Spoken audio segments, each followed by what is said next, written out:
السلام عليكم ورحمة الله وبركاته. ازيكم حبايبي كلكم؟ عاملين ايه؟ يا رب تكونوا بخير وبأحسن الأحوال، اللهم آمين يا رب العالمين.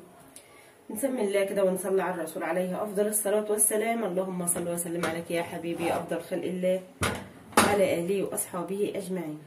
دي صلصة ايه يا ام فرح؟ ولا انت دي عاملة ايه أصلا؟ أنا رايحة أعمل ورق عنب يا حبايبي، محشي ورق عنب. تمام كده، أنا عصقت الصلصة اهي، حطيت فيها ايه؟ حطيت فيها توم وبصل، يعني تبلتهم كده، وبعدين نزلت بالطماطم ونزلت بالتوابل وبالحبهان. بالتوابل بتاعتي هي ايه بقى؟ عباره عن فلفل اسود، كزبره، كمون، جوز الطيب، قرفه، قرنفل، جنزبيل، كبابه صيني. الخلطه ده انا عاملاها على بعضها يا حبايبي، يعني عاملاها معايا جاهزه كده. وكمان نزلت بحبهان، الحبهان لسه معايا هنا في الصلصه اهو، مش عارفه باين ولا لا اهو على المعلقه اهو. تمام، وسبتهم كده خدوا وضعهم في السوا. وكمان قلت بقى اما نعصق بقى ايه سوا. نعصق ايه؟ انت عصقت يا ام فرح؟ تعالي انت رايحه تعملي ايه دلوقتي؟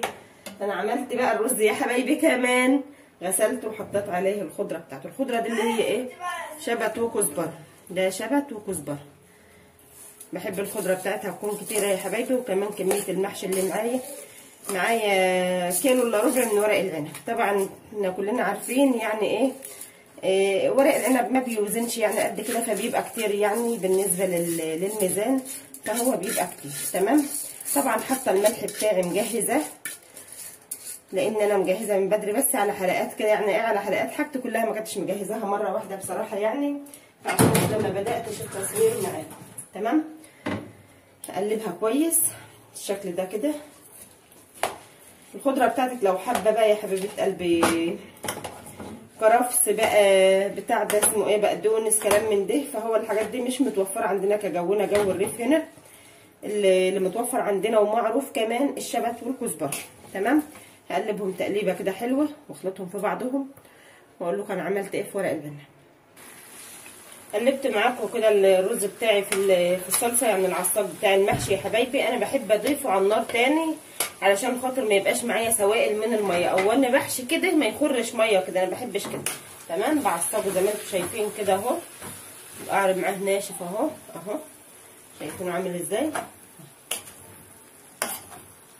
قعر الحله معايا بيبقى ناشف ونضيف، مش فيه ميه بقى خره وكلام من ده، لا يا حبايبي. احنا متعودين على المحشي بتاعنا بيكون قعريته كده نضيفه، مفيهاش سوائل من الميه. يعني ما اغسلش الرز واحطه على الصلصه واقلب واحشي، لا يا حبايبي، ما بعملش كده خالص. انا برجع اضيفه على النار تاني، بصراحه بيبقى طعمه وريحته. وحتى لو بات معاك، لان دلوقتي انا بعمله على بيات، هكمل بكره ان شاء الله طبيخ زي ما قلت لكم ان انا بطلع شغلي، وكمان ما املكش ان انا اعمل المحشي يعني. وكمان ورق العنب بياخد وقت شويه. تمام، مش زي الكرنب، مش زي ورق الخاص يعني. تمام كده، هسيبه يبرد بقى وهنقله في حاجه تانية عشان انا هحشي برده في الحله دي، بس هسيبه يبرد شويه. تعالوا بقى اما اقول لكم انا عملت ايه في ورق العنب بتاعي اهو. تعالوا بس بعد عن النار العين السخنه دي عفوا. جبت ورق العنب بتاعي يا حبايبي، غسلته. تمام، غسلته لسه الميه عليه اهي. تمام كده، غسلته. وبعد ما غسلته بيبقى فيه عنق هنا طويل كده، ده جبته كده بالمقص وقصيته ورصيته بقى زي ما انتم شايفين كده اهو، يعني كل رصه برصتها زي ما انتم شايفينه كده. هتسلقيه ازاي يا ام فرح؟ او بتسلقيه ازاي؟ هقول لكم دلوقتي بسلقه ازاي. يعني انا عملته كده اهو، ده كل رصه برصتها بالشكل ده كده، بيبقى اسهل معاكي في الفرد وانت بتحشي. وكمان بيبقى نضيف، حتى لو بيبقى عليه تراب، مش لو عليه، لا هو بيبقى عليه تراب يا حبايبي، الميه لسه فيه اهي ده كده طريقتي في ورق العنب. تمام، بتخزنيه يا ام فرح؟ انا بصراحه عن نفسي ما بخزنوش، لان احنا مش من عشاق ورق العنب يعني قوي. يعني طول ما هو في موسمه كده بعمل منه مرتين ثلاثه محشي وخلاص. وبعد كده لما السنه التانيه تيجي علينا بخير ان عشنا بعمل منه عادي، ما فيش مشكله. تمام، انما خزن يا حبايبي انا ما خزنتوش. اللي بخزنه ورق الكرنب مش اكتر، حتى ورق الخاص بظروفها كمان لو خزنته طول ما هو برده موجود بعمل منه. بس احب عندنا الاكلات في المحاشي هي ورق الخاص عن الكوسه بقى والبتنجان والبطاطس وورق العنب والكرنب. هو عندنا احسن حاجه هي ورق الخاص، يعني بالنسبه لاولادي وبالنسبه لعيلتي اللي بحبوه يعني قوي ورق الخاص. طيب هتسلقيه ازاي يا ام فرح؟ معايا ميه في الكاتل هنا سخنه يا حبايبي، بنزل عليهم كده.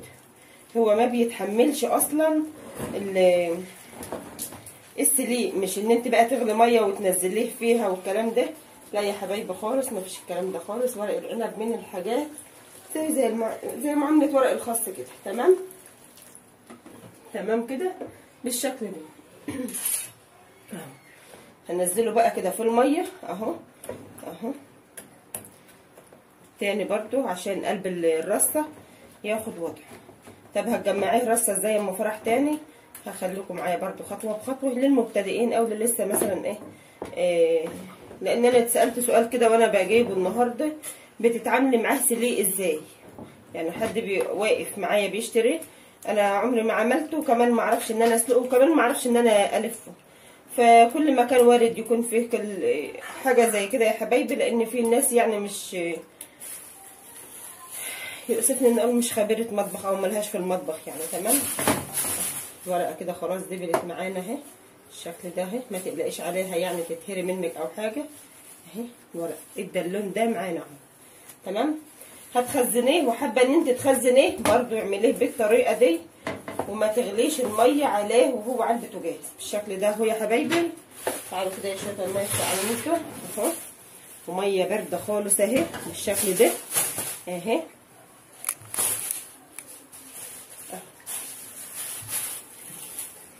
طبعا انتوا قدام الكاميرا حاجه، ومن ورا الكاميرا بيبقى حاجه تانية، بيبقى فيه سرعه، بيبقى فيه حركه غير كده يا حبايبي اهو.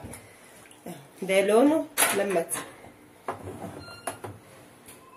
بنفس الرصه يا مفرد اهي، في نفس الرصه معاكم اهي يا حبايبي، عشان برضو اما تيجي تحشي ما تكونيش مثلا برضو محتاره في الحشي بتاعها او اللي يفرط لك من الورق ده.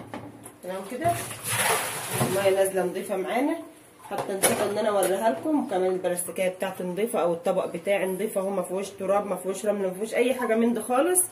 لازم يتغسل قبل ما تكوني بتسلقيه اهو. تمام كده. طبعا الميه اللي معايا سخنت اهي. هتيجي بقى تاخدي الرصه برصتها بالشكل ده كده، عشان ان انت تخزنيه صفيه خالص من ميته تماما، وعينيه بالشكل ده عادي ما فيش مشكله، بس ما تتكيش عليه في السليق او في الميه السخنه. تمام. اصفيه بقى من ميته واحطه على الصينيه، واجهز بقى الحاجه بتاعتي اللي انا هحشي بيها. هنا فضيت الرز بتاعي يا حبايبي اهو، مش عامل معايا اي ميه في الجناب، عشان كده بقول لكم ان الناس اللي بتحب العصاج، لانني ما بحطش الرز كده وبعمل بلاقي فيه ميه يعني. تمام. كمان عملت هنا معايا قعريه الحله، طماطم وبصل وفلفل اخضر، حبه فلفل حامي اعملي معايا. هنا الورقه اهي بالشكل ده كده اهي اهي بالشكل ده كده. هتجيب الجنبين من الرز لو اول مره انت بتشوفيني اهي، وهتحشي اهي بالشكل ده كده اهو، خالص سهله خالص اهي. نحشي ورق العنب زي الفل. معاكي برضو ورق كبير، مش هقولك برضو احشيها كلها مره واحده، بنقطعها كده من الجنب يا حبايبي. انا عن نفسي بقطعها اهو، هو بياخد وقت شويه بس برضو يعني كوني حريصه في الحته دي. تمام كده اهو. هتجيبها برضو كده، متملهاش رز قوي، وهتجيبي دي كده معاكي، وهتجيبي دي كده، وهنقفل دي، اهم حاجه اقفلي اهي اهي. تمام كده. ثواني يا فور اهي. تمام يا حبايبي بالشكل ده كده اهو اهو. وهكمل برضو بالطريقه دي. معايا هنا الورقه اللي انا قطعتها دي برضو اهي، سهل خالص، بس اهم حاجه اقفلي الجناب بتاعت الورقه بتاعت المحشي بتاعتك اهي اهي. تمام كده.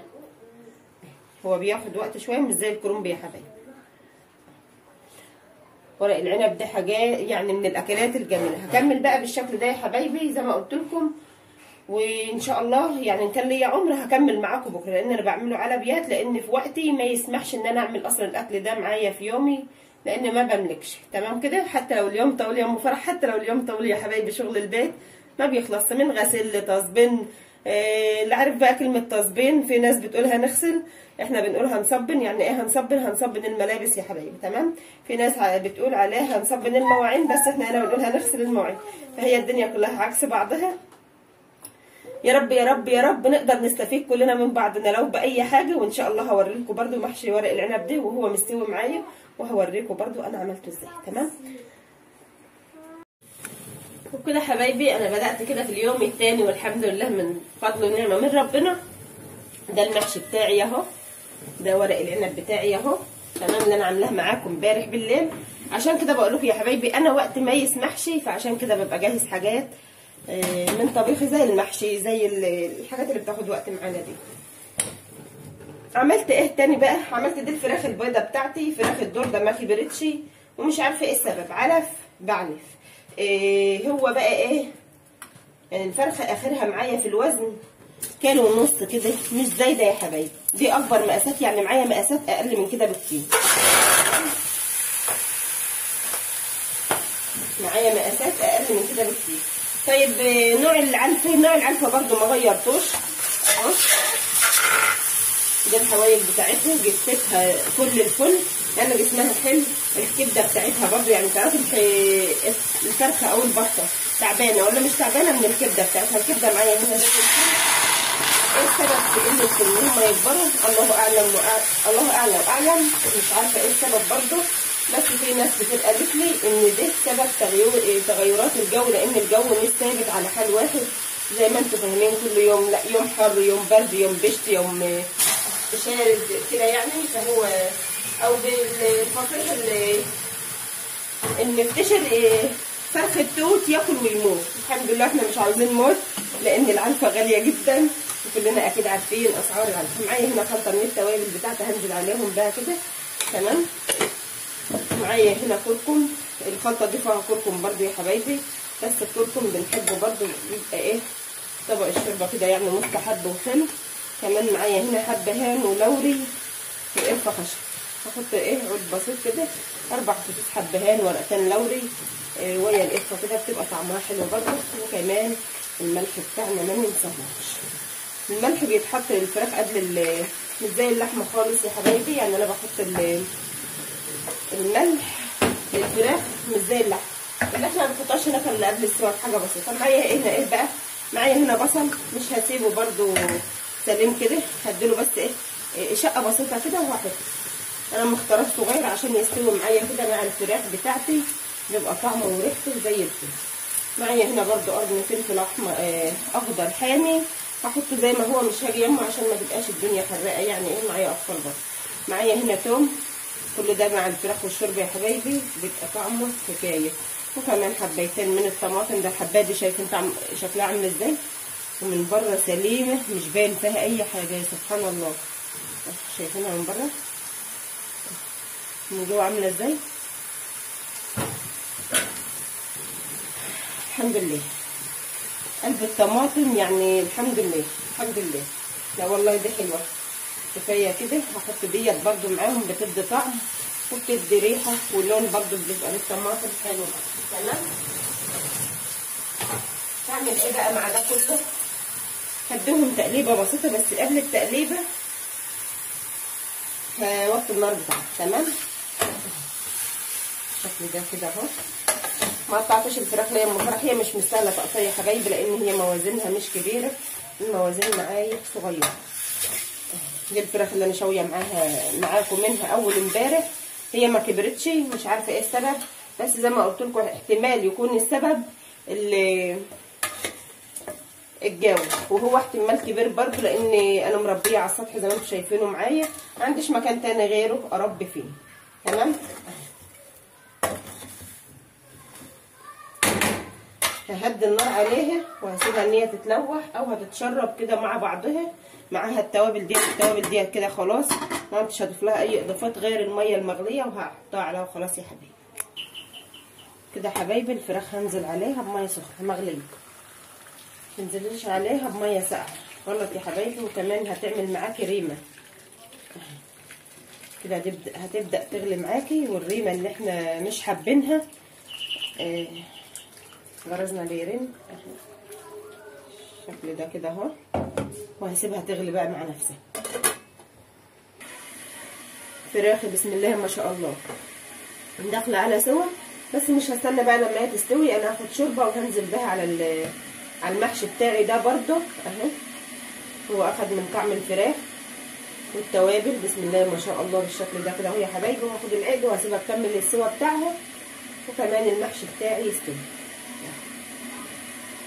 محشي ورق العنب عقده ازاي؟ عقده زي اي محشي يا حبايبي، لان هو في مطلوعه لسه ما كبرش، الورقه ما شافتش. يعني ايه ما شافتش يا ام فرح؟ يعني الورقه ما نشفتش معايا. تمام كده بالشكل ده كده. اهم حاجه هز الحله بتاعتي كده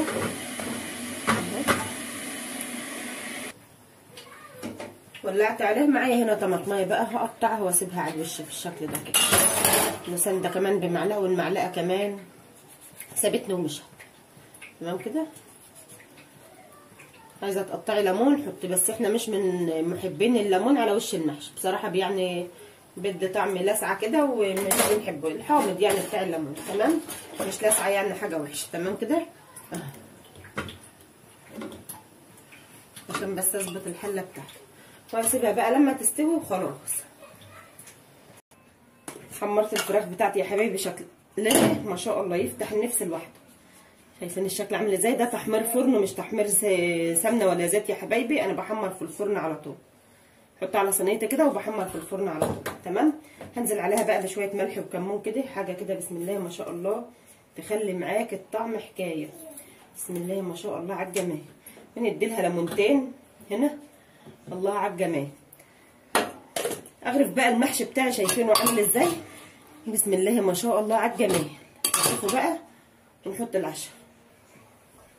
قعر الحله معايا بسم الله ما شاء الله حاجه كده ما شاء الله. حطوا لايك اهي. شايفين قعر الحله بتاعتي بسم الله ما شاء الله اللهم بارك. شويه محشي ورق عنب اللوز. يا رب الفيديو بتاعنا يعجبكم، واللي عجب الفيديو يا ريت ما ينساش في اللايك والاشتراك، واللي ما اشتركش في القناه فضلا وليس امرا يشترك ويدوس على كلمه الكل عشان يوصلوا كل جديد. نترككم في رعايه الله وامنه، والسلام عليكم ورحمه الله وبركاته. حطوا لايك.